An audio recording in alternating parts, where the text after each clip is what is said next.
Salut les amis, avec les deux matchs de nos autres représentants en Ligue des Champions et la victoire pénible, de façon un peu surprenante, faut bien le dire, de Lille contre Sturm Graz, avec une équipe de Lille qui me semble quand même commencer petit à petit à accuser l'accumulation de matchs. Faut dire aussi que le LOSC doit faire face à énormément de blessés et donc à des rotations quand même plus ou moins limitées avec des joueurs inexpérimentés. Ce qui explique peut-être aussi le coup de mou terrible qu'a vu les Autrichiens revenir de 2-0 à 2-2. Avec un but à la toute fin de la première période et un autre but au début de la seconde. Voilà, donc le début de match était une sorte de match de hand, avec une équipe autrichienne extrêmement regroupée derrière et une équipe de Lille qui se crée pas vraiment d'occasion franche et qui a finalement ouvert le score sur un très beau déboulé côté gauche du jeune Marocain Sahraoui qui a marqué d'un tir croisé du gauche. Le deuxième but a été marqué par Becker. Alors Becker, c'est vraiment la trouvaille de Genesio de ce match, parce que Becker, tout le monde pense que c'est un arrière gauche et que là il a joué milieu droit, milieu offensif droit. Et il s'est donc retrouvé en position pour marquer le deuxième but. Et puis donc derrière ce coup de moins bien et peut-être cette inattention des Lillois qui a permis aux Autrichiens de revenir à 2-2. Il s'en est suivi évidemment derrière quelques minutes de flottement.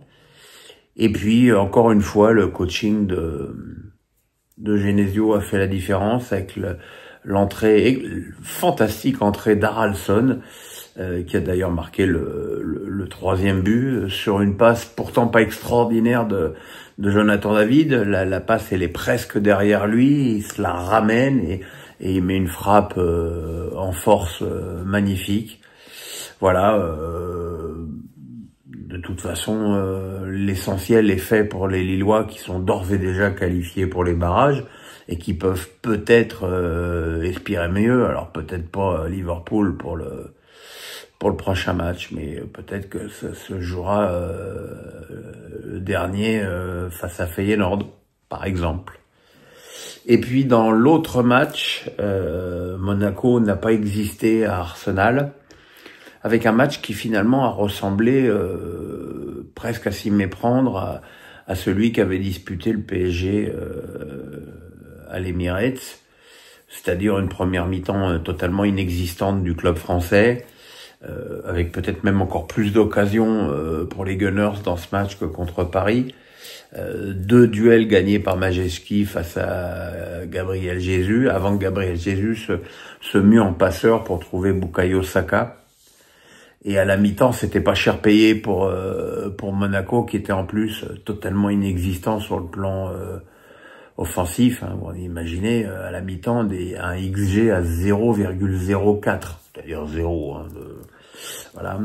La deuxième période avec l'entrée de Minamino a été un petit peu meilleure. Mbolo a eu une esquisse d'occasion et d'une manière générale, Monaco tenait mieux le ballon, mais bon, le problème c'est que Monaco s'est suicidé sur le deuxième but avec au départ une passe trop molle de Kehrer pour une deuxième passe trop molle de Matarazzo pour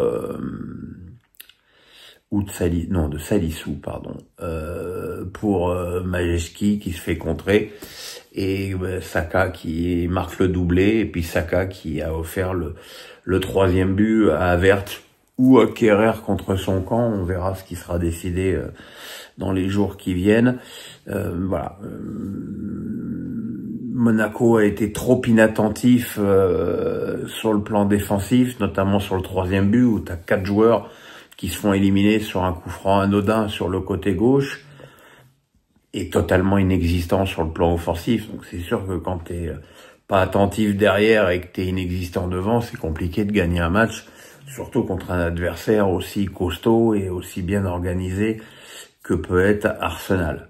Bon, maintenant, ceci dit, Monaco a encore 10 points, mais attention, parce que les 2 derniers matchs de Monaco sont difficiles, notamment le prochain contre Aston Villa, qui est une équipe vraiment emmerdante. Donc voilà, on a quand même 2 équipes à 13 points, une équipe à 10 points et une équipe à 7 points. PSG qui d'ailleurs va avoir du mal parce que le Manchester City est dans la même la même situation qu'eux, donc le match au Parc des Princes, ce sera malheur au vaincu, et puis le dernier match, ce sera à Stuttgart, qui, l'air de rien, avait l'air à la ramasse et qui se retrouve avec le même nombre de points que le PSG.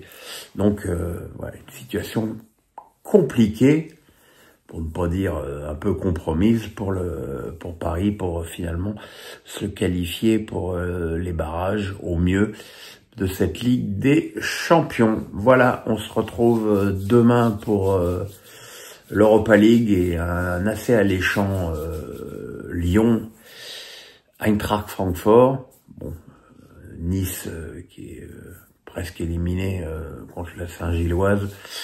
Bon, si, on en parlera quand même parce qu'il n'y a pas de raison que vous soyez privés de ça. Hein. Voilà les amis, le pouce, la cloche, on s'abonne. À demain.